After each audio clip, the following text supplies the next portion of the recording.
بسم اللہ الرحمن الرحیم۔ حضرت قتادہ رضی اللہ تعالیٰ عنہ کہتے ہیں کہ میں نے حضرت انس رضی اللہ تعالیٰ عنہ سے آپ صلی اللہ علیہ وسلم کے بال مبارک کے بارے میں پوچھا تو انہوں نے یہ فرمایا کہ آپ صلی اللہ علیہ وسلم کے بال نہ بالکل پیچیدہ اور نہ بالکل کھلے ہوئے تھے،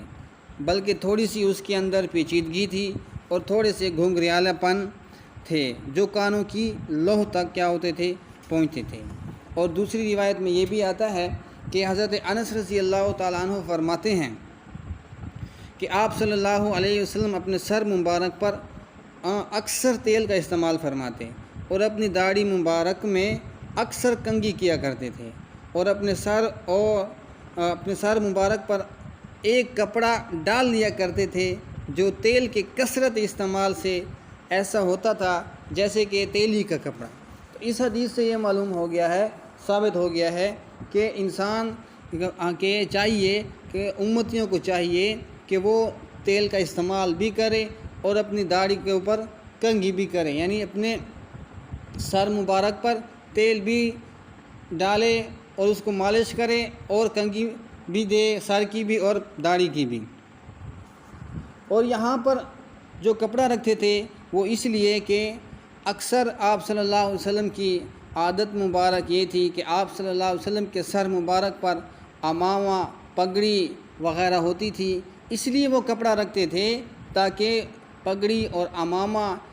تو اس کی وجہ سے خراب نہ ہو جائے، چونکہ حضور صلی اللہ علیہ وسلم کے یہ نظافت کے خلاف ہے، اس لیے آپ صلی اللہ علیہ وسلم اس کا کیا کرتے تھے، کپڑے کا استعمال کرتے تھے۔ اور تیسری روایت میں یہ آتا ہے کہ ام عائشہ رضی اللہ تعالیٰ عنہ فرماتی ہیں کہ حضور اقدس صلی اللہ علیہ وسلم اپنے وضو کرنے میں، کنگھی کرنے میں، جوتا پہننے میں، غرض ہر حکم میں دائیں کو مقدم رکھتے تھے، یعنی پہلے دائیں جانب کنگھی کرتے اور پھر بائیں جانب۔ تو اس حدیث میں تین چیزوں کی جو قید لگائی گئی ہے وہ صرف ان کے ساتھ خاص نہیں ہے، یعنی وضو کے ساتھ، کنگھی کے ساتھ یا جوتا پہنے، بلکہ ہر وہ کام حضور صلی اللہ علیہ وسلم کو پسند تھا کہ آپ صلی اللہ علیہ وسلم اس کو دائیں سے اس کی ابتدا کرتے ہیں، اور وہ کام کیا ہوتے تھے، جس چیز کا وجود زینت اور شرافت ہو، یعنی ہر وہ چیز وہ چیز جو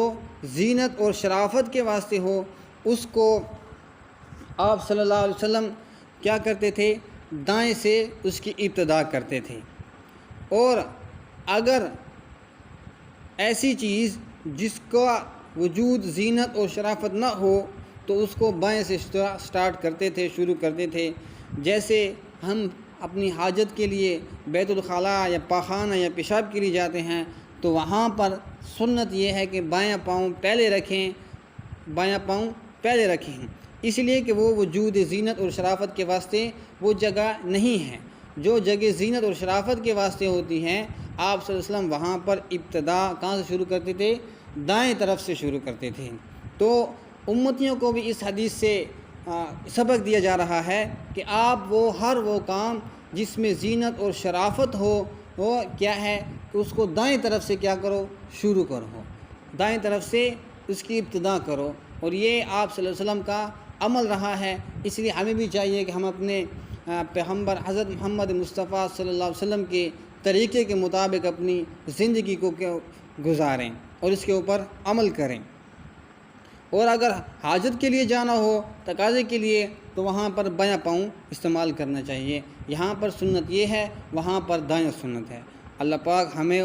اور مجھے اور آپ کو، ہم سب کو اس پر عمل کرنے کی توفیق عطا فرمائے۔ اقول قولی ھذا واستغفر اللہ۔